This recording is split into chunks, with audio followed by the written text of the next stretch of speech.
আসসালামু আলাইকুম এভৰিৱান, মই মাহিনী আপোনালোক সকলোকে স্বাগতম জনাইছোঁ। আশা কৰিছোঁ আপোনালোক ভালে আছে। এতিয়া ঈদৰ বতৰ, ভাবিছোঁ আপোনালোকক এটা সহজ পদ্ধতিত কেক বনোৱাৰ পদ্ধতি দেখাওঁ। এইটো অৱশ্যে নশিকাৰুসকলৰ কাৰণেহে। এটা বাতিত মই কণী 4টা ভাঙি লৈছোঁ আৰু সেই যিমান হৈছে তাৰ ঠিক সম পৰিমাণৰে চেনি আৰু ৰিফাইন ল'ম।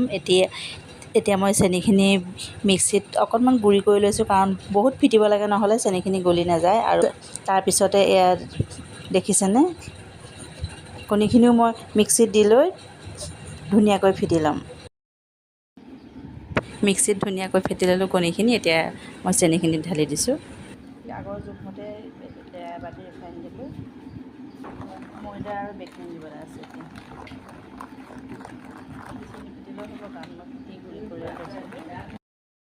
এতিয়া সমান পৰিমাণৰ দিব লাগিব ময়দা আৰু আচলতে কেকত বেকিঙৰ জোখটোৱে আচল। এটা কণীত আধা চামুচকৈ দিব লাগে। এতিয়া মই বেকিং 2 চামুচ দিম। কণী যিহেতু মোৰ 4টা আছিল। এইখিনিতে মই গোন্ধৰ কাৰণে লং আৰু ডালচেনিৰ অকণমান গুড়ি দি দিছোঁ। আৰু এতিয়া শেষত মই ময়দা আৰু বেকিংখিনি এনেদৰে চালনী এখনেৰে চালি তলতে সৰকিবলৈ দিছোঁ। তেতিয়া খুব ধুনীয়াকৈ মিক্স হৈ যায়। এতিয়া কেকটো মোৰ বেক কৰিবলৈ ৰেডি হৈ গ'ল।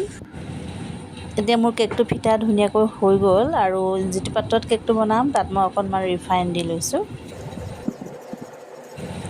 আৰু ধুনীয়াকৈ পাত্ৰটোত ৰিফাইনকণ সানি লৈ তাৰ ওপৰত মই অকণমান ময়দা এনেকৈ ছটিয়াই দিম আৰু গোটেই পাত্ৰটোতে লাগিবলৈ দিম। আচলতে এনেকৈ কেকটো পাতিলে কেকটো জ্বলি নাযায়। আৰু আপোনালোকে ইচ্ছা কৰিলে কাগজো দিব পাৰে।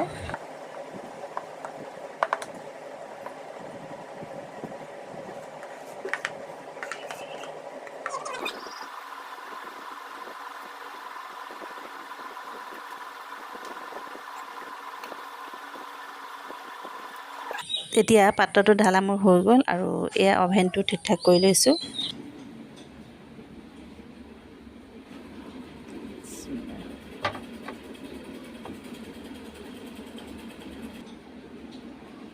এতিয়া অভেনটোত দি দিছোঁ আৰু ভল্টেজ যদি ভাল থাকে আধা ঘণ্টামানতে কেক হৈ যায়।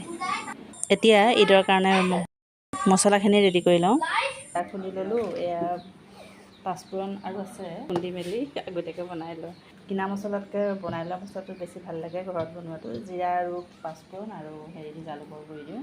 এতিয়া মোৰ কেকটো হৈ গ'ল। আধা ঘণ্টামান লাগিল। আৰু এটা কথা, আধা ঘণ্টামান হৈ যোৱাৰ পিছত কেকটো হ'লনে নাই চেক কৰিবলৈ এডাল শলা ল'ব লাগে আৰু শলাডালে অকণমান খচি চাব লাগে। যদি শলাডালত অকণো লাগি নাহে তেতিয়াহ'লে হৈ গ'ল কেকটো। এইকণ অৱশ্যে মোৰ দেখুৱাবলৈ নহ'ল। এতিয়া মোৰ কেকটো ধুনীয়াকৈ ঠাণ্ডা হৈ গ'ল। অৱশ্যে গৰমে নাকাটিব, ভাঙি যাব পাৰে। আৰু এতিয়া ধুনীয়াকৈ ঠাণ্ডা হৈ গ'ল। আপোনালোকক অকণমান কাটি দেখাইছোঁ মই।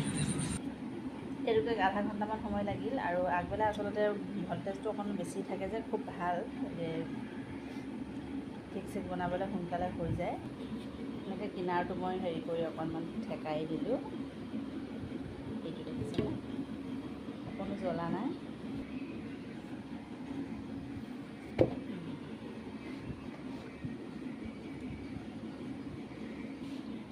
এই গোটেইটো নাই কটা, মই অকণমান কাটি আপোনালোকক দেখাইছোঁ কিমান ধুনীয়া হৈছে। দেখিছেনে, স্পঞ্জি হৈছে। এয়া আচলতে সকলোৱে কেক বনাব জানেই। মই আচলতে এইটো ভিডিঅ' যিসকলে নতুনকৈ কেক বনাবলৈ শিকিছে তেখেতসকলৰ কাৰণেহে দিছোঁ। হাতে ফেটি থকাতকৈ মিক্সিত দি দিলে খুব ধুনীয়াকৈ ফিটা হৈ যায়। আৰু এটা কথা, খুব ধুনীয়াকৈ কেকটো ফুলি উঠে, বহুত ধুনীয়া হয়। খাবলৈও কিন্তু ভাল হয়।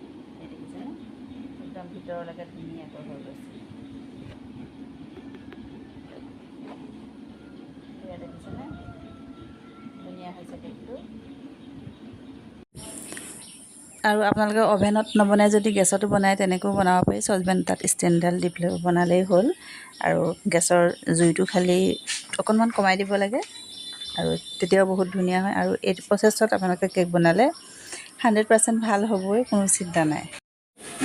আৰু এতিয়া ঈদ বুলি আমাৰ পাকঘৰলৈ এটা নতুন বস্তু আহিছে, সেইটো চাওকচোন। আমাৰ গিলৰ দোকানতে বনাইছে চৌকা। এইটো আচলতে লৈ ফুৰিব পৰা যাব, য'তে সুবিধা তাতে বনাব পৰা যাব। গধুৰ আছে অৱশ্যে অলপ। সেইটো জুই ধৰা নাই। বাহিৰৰ ৰুমত লৈ গৈ তাত জ্বলাব লাগিব। এয়া চাওকচোন ইমান ভাল লাগিছে। ঠাণ্ডা দিনতো ভাল হ'ব। বাৰান্দাই চাৰান্দাই উলিয়াই আনি জুই ফুৱাবলৈ ভাল হ'ব। এয়া সৰু পাত্ৰও বহিব, ডাঙৰ পাত্ৰও বহিব। ভাল লাগিছে।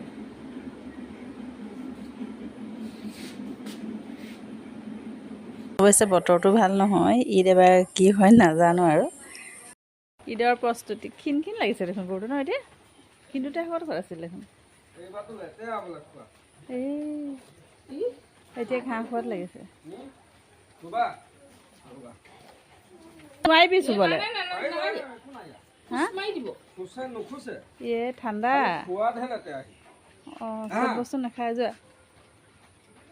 টকা বিছমিল্লাহিৰ ৰহমানিৰ ৰহিম বুলি চুই দিয়া। একো নহয়। যোৱা। আইঅ গাতে মুখখন দি দিছে চোৱা কেনেকৈ। আৰু অহাকালি যিহেতু ঈদ সেইকাৰণে আজি আনিছে গৰুটো। আচলতে আগতেই কিনা হ'ল, বহুতৰ ঘৰত আছিল গমাৰিয়াটিত, আৰু আজি লৈ আনিছে। আৰু এতিয়া আপোনালোকক মই পিছদিনাখন লগ পাইছোঁ। আজি যিহেতু ঈদ, এতিয়া উঠিলোঁ, শুই উঠিয়ে চাহ তাহ খোৱা হৈ গ'ল। এপাক চাহ খালোঁ আমি সকলোৱে মিলি। আৰু এতিয়া আমাৰ সদায় বনোৱাৰ নিচিনাকৈ ভজা পিঠা বনাইছোঁ। ভজা পিঠাই চাহ খাই পেলাই নামাজ পঢ়িবলৈ যাব। তাৰপিছত আহিহে আকৌ কিবাকিবি খোৱা হ'ব। মেহেদি খাই লোৱা, চাহকণ খাই লোৱা। এতিয়া প্ৰথমতে লাল চাহ অকণ খাই লোৱা, তাৰপিছত খাবা গাখীৰ চাহ। আগফালৰ ৰুমটো চাফা কৰি পেলাবা দেই। এতিয়া জ্বলা খাই আগতে জ্বলাকেইটা ভাজি লৈছোঁ। জ্বলা দিয়া চেপেই বেলেগ হৈ গ'ল। খাইছা বেটি? খা। আমাৰ আপচাদাইজৰ ল'ৰাই বহি দিয়াৰ লগে লগে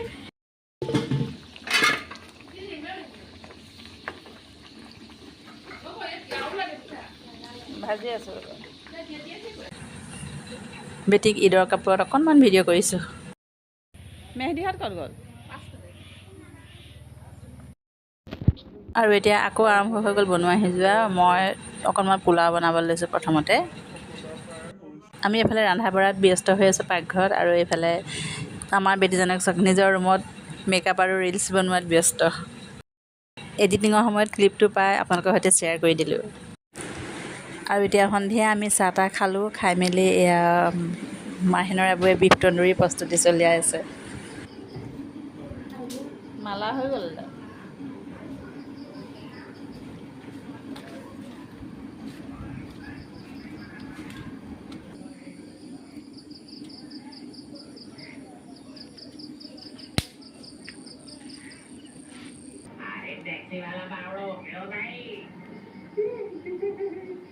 কি ডিজাইনত টিভি চাইছা?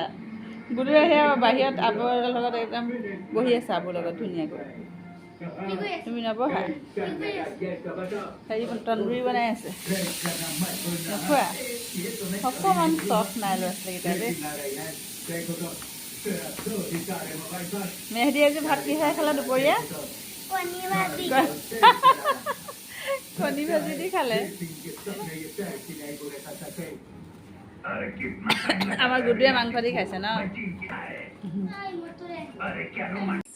আৰু এইখিনিতে মই সমূহ অসমবাসীক ঈদৰ শুভেচ্ছা জনাই আজিৰ ভিডিঅ'টো সামৰিছোঁ। ধন্যবাদ।